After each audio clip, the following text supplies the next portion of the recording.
नमस्कार, मैं हूं दीपक विशाल और आप देख रहे हैं बिग न्यूज़ 9। देश में वक्फ बिल को लेकर के चारों तरफ एक अलग माहौल बना हुआ है। अलग अलग तरह से लोग अपने अपने बयान रख रहे हैं। कोई उसके समर्थन में बोल रहा है तो कोई उसके विपक्ष में बोल रहा है। तो ये लगातार जो सिलसिला है वो चलते जा रहा है। हालांकि वक्फ बिल जो है वो संशोधन कानून जो पारित हुआ है वो अच्छा खासा संसद में बहस होने के बाद पारित हुआ है और अब जो है वो मुस्लिम समुदाय जो है वक्फ जो है वो सुप्रीम कोर्ट का दरवाज़ा खटखटा रही है। तो अब ये जानना यह है कि सुप्रीम कोर्ट से खारिज नहीं होगा वक्फ संशोधन कानून, लेकिन पास करनी होगी ये 3 परीक्षा। और वो 3 परीक्षा कौन कौन सी है आपको बता दें कि इस कानून के बारे में बहुत लोग बहुत तरह की बातें कह रहे हैं। पुख्ता जो जानकारी है वो हर किसी के पास नहीं है। तो हम लोग देखते हैं और जानते हैं कि क्या क्या चीज़ें हैं, क्या कानून कहती है, क्या सिद्धांत कहता है, क्या हमारा संविधान कहता है। उन तमाम पहलुओं पर हम आज डिस्कशन करेंगे। राष्ट्रपति की मंजूरी मिलने के बाद वक्फ संशोधन विधेयक कानून बन चुका है। हालांकि संसद में के तीनों सदनों से पारित होते ही से सुप्रीम कोर्ट में चुनौती दे दी गई। अभी तक कई याचिकाएं दाखिल हो चुकी है जिनमें उसे संविधान के खिलाफ और धार्मिक स्वतंत्रता के मौलिक अधिकार का उल्लंघन बताते हुए चुनौती दी गई है। लेकिन अगर किसी कानून को परखने के कोर्ट के दायरे में देखा जाए तो वो थोड़ा सीमित होता है। किसी भी कानून को 3 आधारों विधायी सक्षमता, संविधान का उल्लंघन और मनमाना होने के आधार पर कोर्ट परखता है। तीनों आधारों को देखा जाए तो शीर्ष अदालत ने इसे खारिज कराना बहुत आसान नहीं लगता है। कानूनी सिद्धांत क्या कह रहा है इसके बारे में तो आपको बता दें कि जरूरी है कि मामले पर सुनवाई के बाद अगर सुप्रीम कोर्ट से विस्तृत फैसला आता है तो देश में धार्मिक दान की संपत्तियों के प्रबंधन पर स्पष्ट व्यवस्था आ सकती है। वक्फ संशोधन कानून 2025 की अदालत पहुंचने पर जरूरी हो जाता है कि किसी कानून पर विचार के तय कानूनी सिद्धांतों को देखा जाए।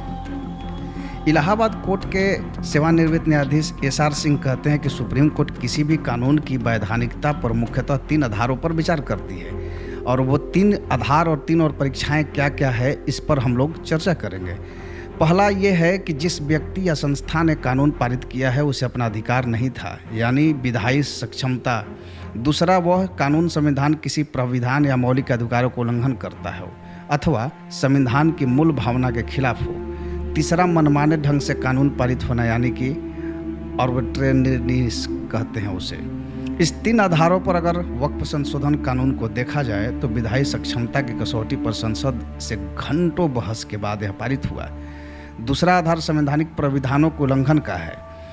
कोर्ट में दाखिल याचिकाओं में मुख्य आधार यही है। यह कानून मुसलमानों के संवैधानिक अधिकारों और धार्मिक स्वतंत्रता के अधिकार का उल्लंघन करता है। अब ये जानना है कि याचिका में क्या दलील दी गई है। दलील है कि संविधान के अनुच्छेद 25 और 26 में सभी को धार्मिक स्वतंत्रता और धार्मिक मामलों के प्रबंधन की आज़ादी मिली हुई है, जबकि इस नए कानून में मुसलमानों की इस आज़ादी में हस्तक्षेप होता है और सरकारी दखलंदाजी बढ़ती है।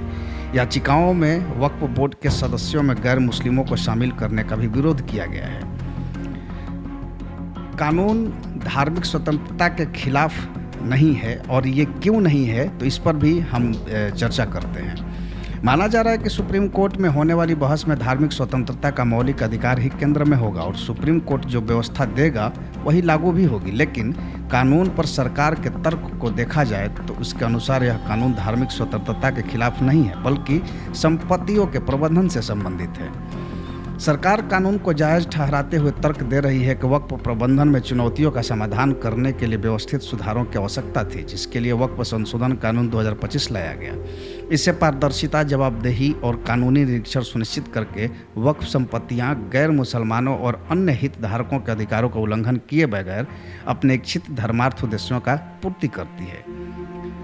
वक्फ संशोधन अधिनियम पर चर्चा जो हो रही थी उसको लेकर के पीपुल्स कॉन्फ्रेंस के अध्यक्ष और वरिष्ठ विधायक सज्जाद लोन ने जम्मू कश्मीर विधानसभा अध्यक्ष के खिलाफ अविश्वास प्रस्ताव का नोटिस दिया है। उन्होंने आरोप लगाया है कि वक्फ संशोधन अधिनियम पर चर्चा की अनुमति न देकर अध्यक्ष ने लोकतांत्रिक प्रक्रिया में बाधा डाली है।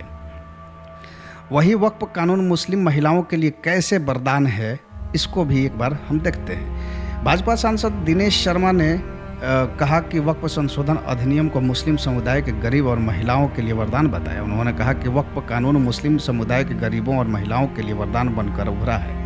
मुस्लिम समुदाय में 80% लोग इन्हीं लोग से आते हैं। यह मुस्लिम राजनीति में एक महत्वपूर्ण मोड़ है। 5 अप्रैल को राष्ट्रपति द्रौपदी मुर्मू ने वक्फ संशोधन विधेयक 2025 को अपनी मंजूरी दे दी, जिसे बजट सत्र के दौरान संसद द्वारा पारित किया गया। साथ ही राष्ट्रपति ने मुस्लिम वक्फ विधेयक 2025 को भी अपनी मंजूरी दे दी है। तो कुल मिला के ये देखना बाकी है कि आखिर सुप्रीम कोर्ट इस बिल को खारिज करती है या नहीं करती है, क्योंकि बहस का विषय तो यही हुआ है। और अब जो भी कानून के दांव पेच है, जिस तरह की भी इसकी नियमावली है, किन किन कसौटी पर इस बिल को पारित होना है और कानून क्या कहती है, ये तमाम जानकारी हमने आपको दी। अगर जानकारी अच्छा लगे तो दूसरों से भी साझा कीजिए और साथ ही साथ हमारे चैनल को सब्सक्राइब भी कीजिए। नमस्कार। माननीय सदस्यगण, श्री N.K. प्रेमचंद्रन जी ने जो प्रश्न उठाया है, वक्फ संशोधन विधेयक 2025 पर संयुक्त समिति में विधेयक कुछ खंड जोड़ दिए गए जो विधेयक के दायरे से बाहर हैं। इस विषय पर मैं माननीय सदस्यों का ध्यान कोल और शकदर द्वारा रचित संसदीय पद्धति और प्रक्रिया की ओर आकर्षित करना चाहता हूं कि संयुक्त समिति की किसी भी विधेयक में संशोधन करने की शक्तियां बड़ी व्यापक और विस्तृत है। समिति किसी भी विधेयक में पूर्ण रूप से संशोधन कर सकती है या उसको पूर्णतः नया प्रारूप तैयार कर सकती है तथा विधेयक के सिद्धांत में परिवर्तन किए बिना उसका पूरा नाम और संक्षिप्त नाम भी बदल सकती है। इस प्रकार समिति किसी विधेयक में नए उपबंध सम्मिलित कर सकती है तथा विधेयक की व्याप्ति की समिति कर सकती है। विगत में कई संयुक्त समितियों ने विधेयकों में ऐसे संशोधन किए हैं। श्री किरण रिजिजू जी।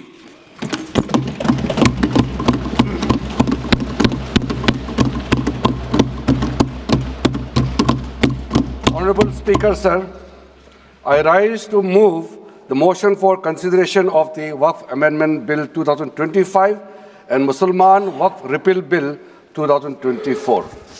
अध्यक्ष महोदय जी, आपने जो रूलिंग दिया है, जेपीसी के बारे में जिक्र किया है, उसी के साथ साथ जुड़ते हुए एक मिनट किरण जी, एक मिनट श्री सौगत राय जी संशोधन संख्या 108 को प्रस्तुत करें। आप बोल रहे थे ना? हाँ। Under Rule 77(2) of the Rules of Procedure, I propose that the Waqf Amendment Bill 2025 be recommitted for the purpose of eliciting further opinion thereon. Okay, माननीय मंत्री जी अब 12 और 16 पर अपना वक्तव्य दें।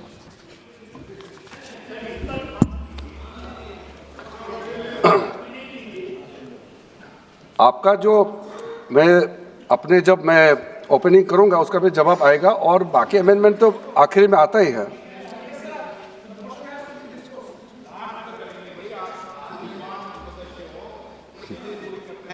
चलिए माननीय मंत्री जी।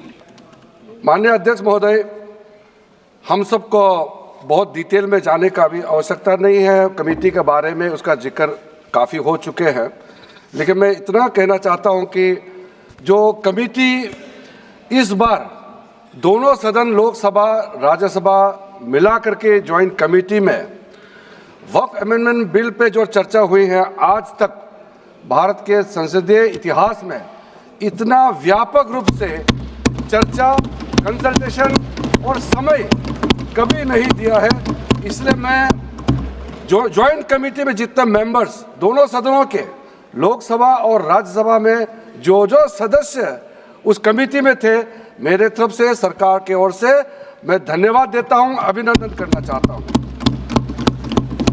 अध्यक्ष महोदय जी, कुल मिलाकर के 97,27,772 याचिकाएं ऑनलाइन, फिजिकल, मेमोरेंडम के रूप में, रिक्वेस्ट के रूप में और सुझाव के रूप में पूरे तरह से सरकार ने देखा है, वो जेपीसी के माध्यम से हो या डायरेक्ट दिया हो, हमने सब उसको देखा है।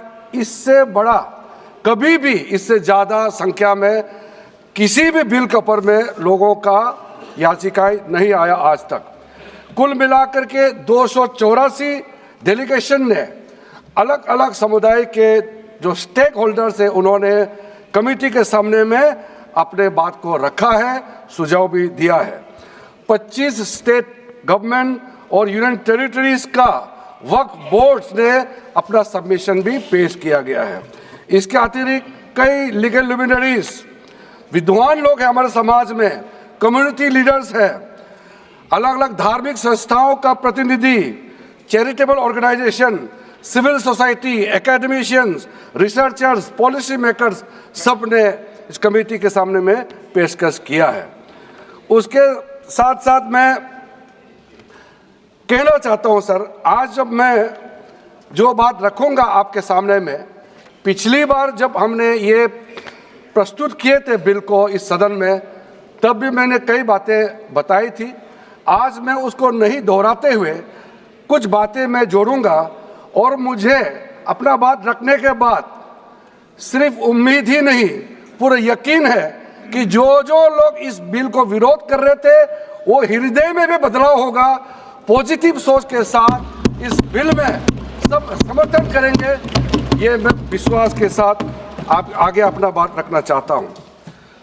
क्योंकि मैं पॉजिटिव नोट से बात रखना चाहता हूं, तो इसलिए एक मेरे जो मन की बात है मैं कहना चाहता हूं, तो इससे अच्छा संदेश जाए। किसी की बात कोई, अध्यक्ष महोदय, किसी की बात कोई बदगुमान ना समझे, इस जमीन का दर्द कभी आसमान ना समझेगा। ये मैं दिल से कह रहा हूं, क्योंकि अच्छा सोच के साथ, बड़ा दिल के साथ, खुले मन से मैं ये प्रस्ताव आपके सामने में पेश कर रहा हूं। सर, कई लोगों ने अपने अपने तरीके से बातें रखी हैं। किसी ने कहा ये प्रावधान अनकॉन्स्टिट्यूशनल है, गैर संवैधानिक है। किसी ने कहा ये इलीगल है, अनलॉफुल है। सर, ये बिल जो हम लोग जिक्र कर रहे हैं कोई नया विषय नहीं है। आज़ादी से पहले ये बिल, जब पहली बार मुसलमान वक्फ वैलिडेटिंग एक्ट पास किया गया था 1913 में, तब से इसका इतिहास शुरू होता है।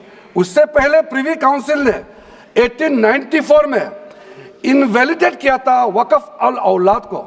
बाद में उसका प्रॉपर लीगल फॉर्म में 1913 के बाद फिर 1923 में द मुसलमान वक्फ एक्ट लाया गया था, जिसमें अकाउंटिंग और ट्रांसपेरेंसी के बारे में ये जोर उसको देते हुए ये एक्ट पास किया गया था। उसके बाद 1930 में द मुसलमान वक्फ वैलिडेटिंग एक्ट लाया गया है, जो रीइंफोर्स करता है legal validity of the family Waqf.